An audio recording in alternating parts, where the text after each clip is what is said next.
Artificielle maintenant, alors le meilleur ou le pire nous attendent sans doute. Plusieurs exemples ont retenu notre attention dans l'actualité récente.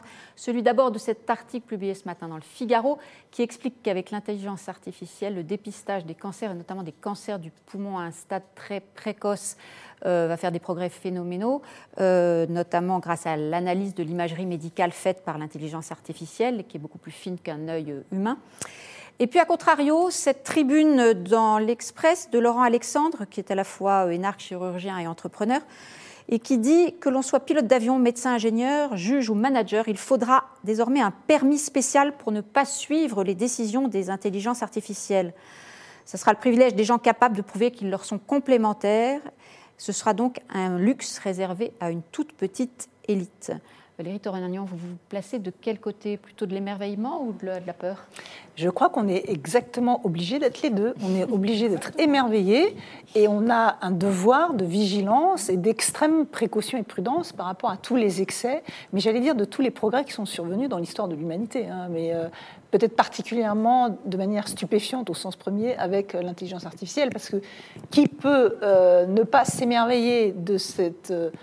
article que vous avez cité sur l'intelligence artificielle au service du dépistage précoce du cancer du poumon, qui touche d'ailleurs de plus en plus de femmes, je le rappelle. Et voilà, évidemment que là, on applaudit et qu'on a tous envie de dire mais c'est formidable, c'est incroyable ce que la science nous permet de faire aujourd'hui. Après, s'imaginer dans un univers... orwellien et être tous sommés d'obéir à des algorithmes et cette vision catastrophique, ben oui, c'est aussi un risque à l'extrême de ce qui pourrait nous arriver. Donc vive la vigilance, vive les lanceurs d'alerte, vive le débat et vive tout ce qui pourra faire que dans ce cadre-là, il y ait des contraintes et que l'humain garde toujours la main. Et justement, c'est pour ça jusqu'au bout. Voilà. Je ne sais pas si vous avez eu le temps de lire cette tribune de Laurent Alexandre, mais il va loin quand même. Il dit, pour obtenir le permis, parce qu'il a cette expression de dire qu'il y aura un permis pour désobéir à l'intelligence artificielle, il faudra 3 choses. Un très haut QI, une grande transversalité intellectuelle et une large culture, ce que vous avez tous bien entendu, mais qui n'est pas forcément un monde... très serein. Nous n'avons qu'une intelligence naturelle. Ce que dit Laurent Alexandre est toujours intéressant parce que même avec son côté provocateur, il a quand même mis cette question dans le débat public. Moi, je trouve que c'est vraiment un grand mérite, c'est-à-dire qu'on soit d'accord ou pas d'accord avec lui, on parle du sujet, alors qu'avant c'était un peu un sujet de spécialiste. Et donc, il y a Attali aussi qui en parle beaucoup de... Oui, mais je dirais dans les journaux quotidiens et de façon, je dirais, assez polémique et politique. Donc je trouve ça très intéressant. Je pense qu'il a, en effet, vous vous souvenez de Jacques Ellul, déjà il y a très longtemps, disait que la technique était par définition ambivalente, qu'elle était neutre et que tout dépendait du système humain qui l'utilisait. Et après tout, le feu, pensons à notre première technique, le feu, ça brûle aussi. Cela dit, on arrive à quelque chose d'un peu nouveau, en ce sens où l'intensité et la rapidité du changement est telle que les sociétés humaines vont quand même en être bouleversées. Et là, Laurent Alexandre a raison. Et moi, je constate que, et d'ailleurs, vous savez que les plus grands entrepreneurs dans ces domaines empêchent leurs enfants d'avoir accès aux outils informatiques parce qu'ils veulent justement préserver le développement de leur intelligence naturelle. Pourquoi ? Parce que, on le constate aujourd'hui encore, ceux qui se servent le mieux, pas forcément techniquement, mais intellectuellement, de ces outils sont les gens qui ont un bagage. Encore un peu d'espoir, et là, il a raison, pour la culture. D'espoir, ou même avec l'énorme risque d'une division sociale colossale. C'est ce qui pointe quand il fait cette division, cette distinction entre l'élite. Paul-François Paoli, juste aujourd'hui, et sans vous le souhaiter, mais vous seriez chez le médecin, vous faites davantage confiance à votre médecin ou à l'analyse de l'intelligence artificielle? Non, je fais confiance à mon médecin. Si j'ai un médecin, c'est que je lui fais confiance, a priori. Mais en fait, c'est une question anthropologique qui me paraît immaîtrisable. C'est vrai qu'on peut avoir des opinions générales. Ce que Valérie Torre-Nagnon a dit, on ne peut pas s'inscrire en faux. C'est le débat éternel sur la science.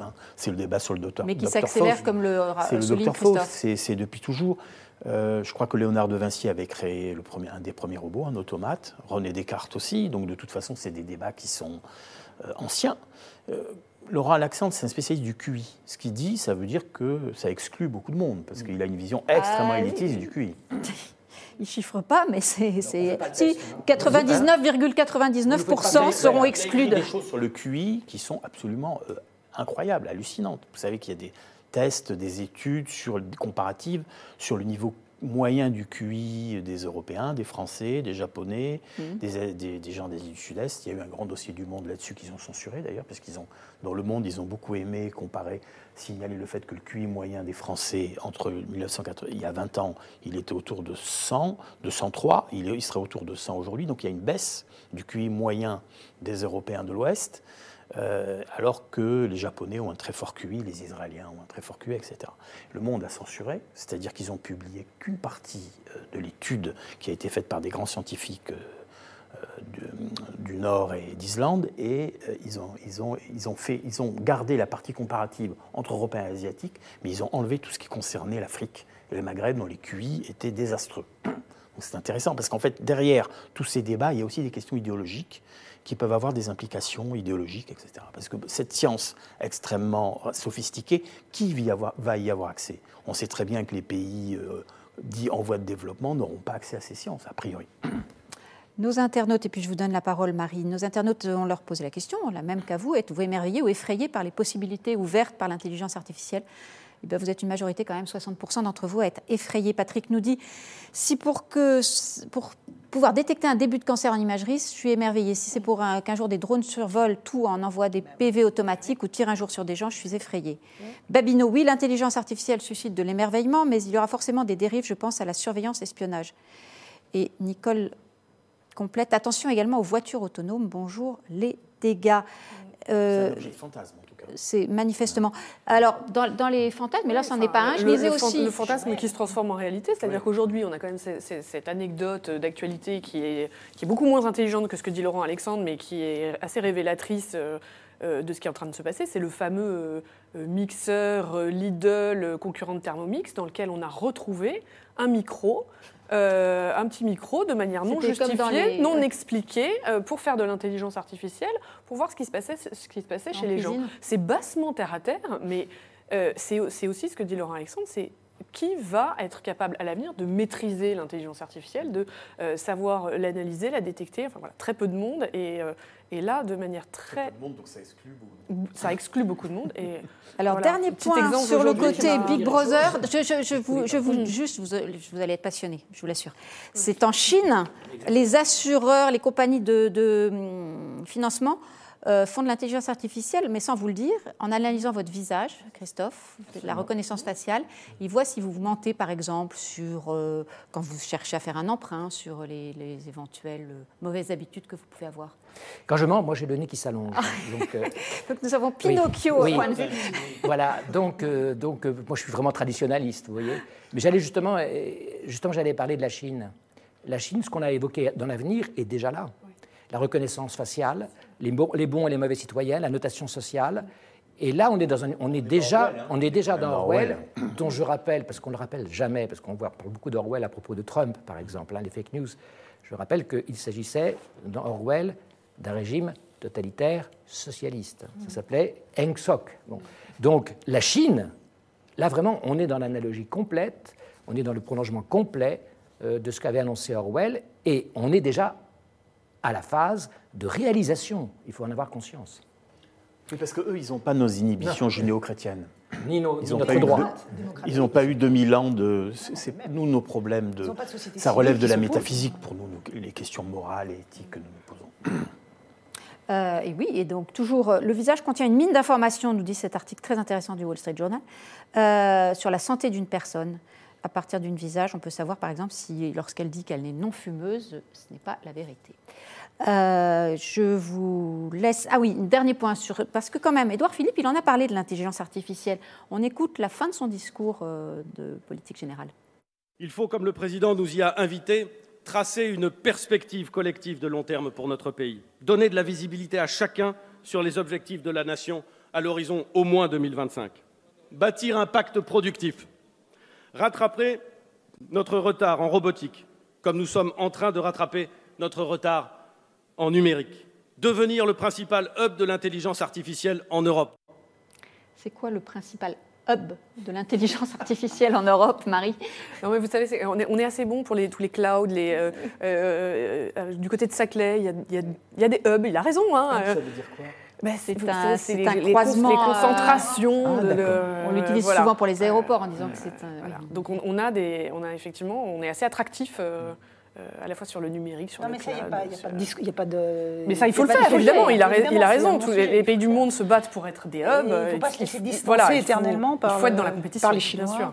Mais bon. On sentait quand même peut-être que c'était un peu précipité à la fin pour caser ça, sans avoir beaucoup d'éléments derrière. Discours de politique générale, un peu techno quand même, ça. C'est la phrase obligatoire un peu. Alors on va parler un peu de cette grand-messe qui fête ses 70 ans, la grand-messe du journal de 20 heures. C'est en effet en juin 1949 qu'était lancé le premier journal télévisé, qui n'était d'ailleurs pas à 20 heures mais à 21 heures. Un premier JT qui n'avait pas grand-chose avec le 20 heures d'aujourd'hui, mais on a vite compris qu'il allait concurrencer la presse écrite et la radio. Alors tout de suite, votre avis sur ce monument de l'histoire télévisuelle. Mais d'abord, on va regarder cette bande-annonce puisque France 2 célèbre ses 70 ans ce soir.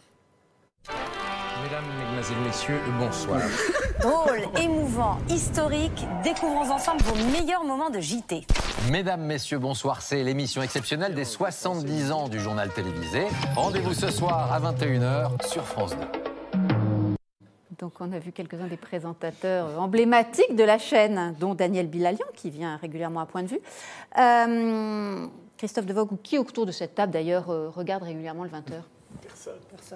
Personne. C'est fini.